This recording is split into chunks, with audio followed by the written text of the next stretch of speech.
Okay, so as in the last video, we have already done multiple choice questions from the federal book.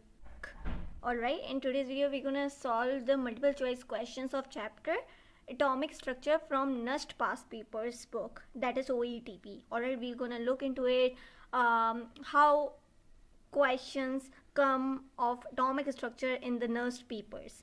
Alright, so today what we are going to do is we are going to solve the MCQs from Nust past paper book. Okay, let me make it again. Nust past paper questions. Alright, so let's read the first question. What is the first question and what they are asking us about in the first question? So the correct order of orbitals is, we have already discussed in very detail how we will gonna decide that electron will gonna go in which shell or subshell first. That we have decided by the Affab principle or Affab rule, or we have discussed N plus L rule as well. This we have already discussed in the electronic configuration rules when we were discussing about Affab principle, N plus rule, Hund's rule and Pauli's exclusion principle. So let's make that same chart here again so that we can know that electron, the correct configuration of electron will be what. So we know that in the first shell we have only one subshell, so 1s. In second shell we have two subshells, so 2s and 2p, right? In third shell we have three subshells, so 3s, 3p, 3p, alright, and 3d. In fourth shell we have four subshells, so 4s, 4p, 4d and 4f.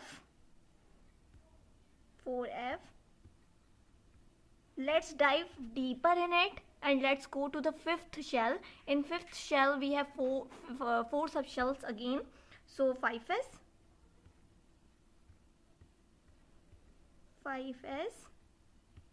5p,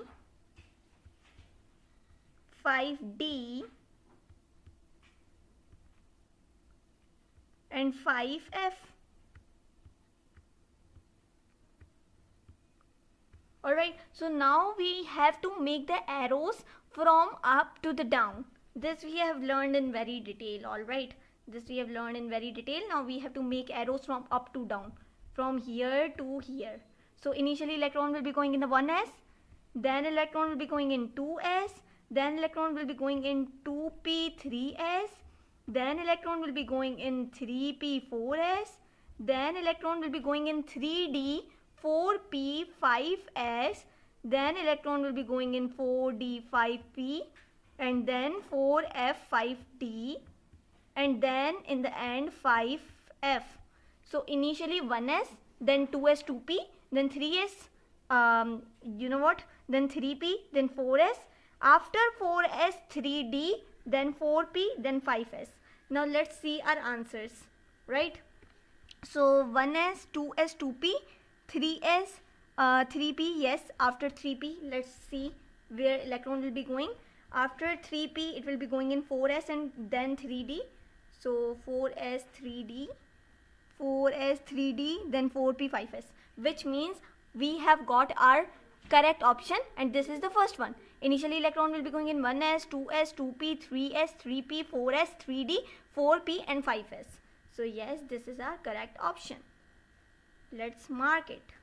Alright, we have got our correct option.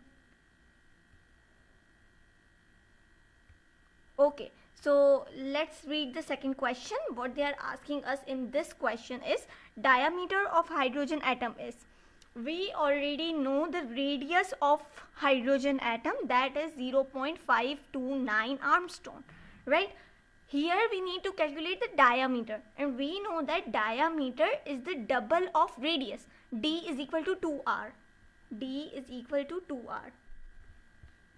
We know that.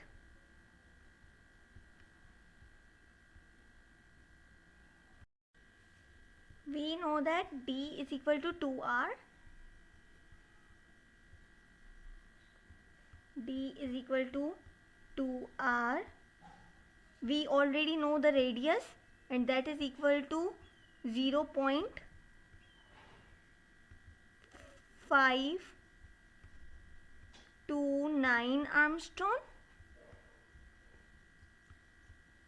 Well, when we're gonna solve this, we're gonna get is 105.8 into 10 to the power minus 2 Armstrong.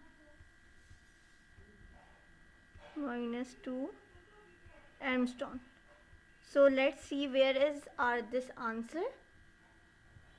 Okay, so as you can see, diameter of hydrogen is 105.8 into 10 to the power minus 2. So our first option is the correct answer, right?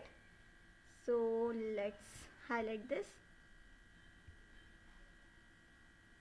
Okay, so let's read the third. If an electron makes a transition from fourth orbit to the inner orbit, which means from the fourth inner, its inner orbit would be third, alright, because they have used here the term inner, third, which means we have already discussed in the spectral line series, electron from anywhere comes to the first orbit will be Lyman series, electron from anywhere comes to the second orbit will be Balmer series, electron from anywhere comes to the third orbit is Paschen series. So here from fourth orbit to the inner means third orbit, so electron from anywhere coming to the third orbit is Paschen series. So the correct answer of this is Paschen series. Okay, so fourth option, if an electron of hydrogen atom jumps from fifth orbit to the seventh orbit, its atomic radius increases by. How many times its atomic radius will be increased by? Alright, for it we have a formula which is very well known formula. Alright, what this formula is asking us about is,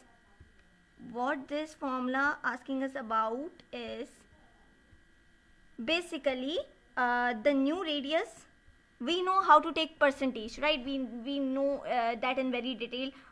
New radius, NR means new radius, minus original radius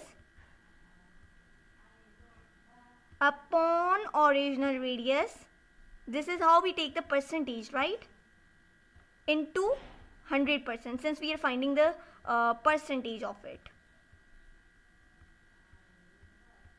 And we know the formula for finding the radius, right? That is 0.529 into n square, then minus original radius 0.529 into n square, in which orbit it is present in, right? We need to take the square of that, multiplied, then upon original radius of that orbit into 100%, we can find out, and it's of course the option will be fifth one, right? So let's mark here the answer. It's fifth one, 50%. Alright, what they are asking us in the fifth MCQ, breaking of neutron produces. We know that neutron is again neutral particle, which means it is made up of one proton, one electron, and they when combined together they cancel each other out. Since a neutral particle is produced, so it is made up of one proton, one electron, plus it is made up of a lot of energy, alright, and that energy we termed as neutrino. So when neutron breaks, it produces electron, proton, and it balanced out its charges. That's why neutron is neutral and it has a lot of energy, that is neutrino. So our correct option is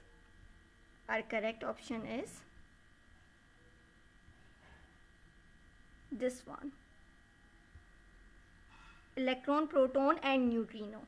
Alright, let's read the sixth question. Potential energy of an electron in the orbit of an atom is, that is of course minus Ze square upon R, which means that is in minus, that is negative, so that is of course less than 0, right?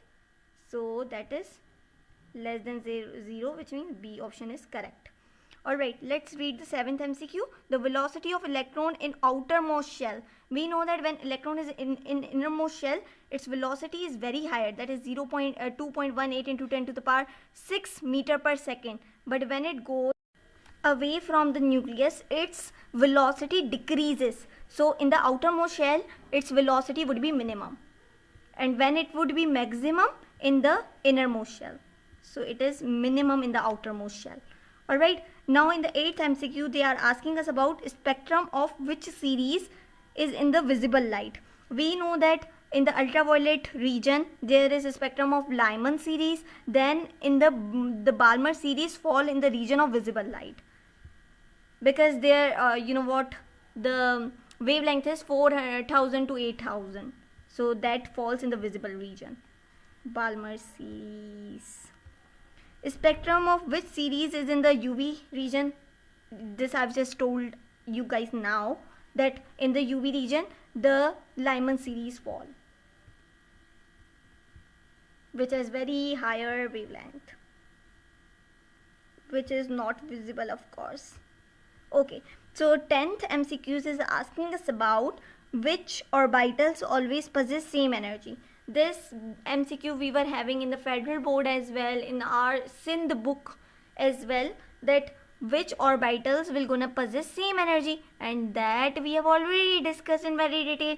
Degenerated orbitals will gonna possess same energy. So our correct option is degenerated orbitals, right? This is the B one. So in today's video we have completed our 10 MCQs from Nust past paper book. In the next video we're gonna look after 10th MCQ, which means from 11th to 20th MCQs. So this was all for today.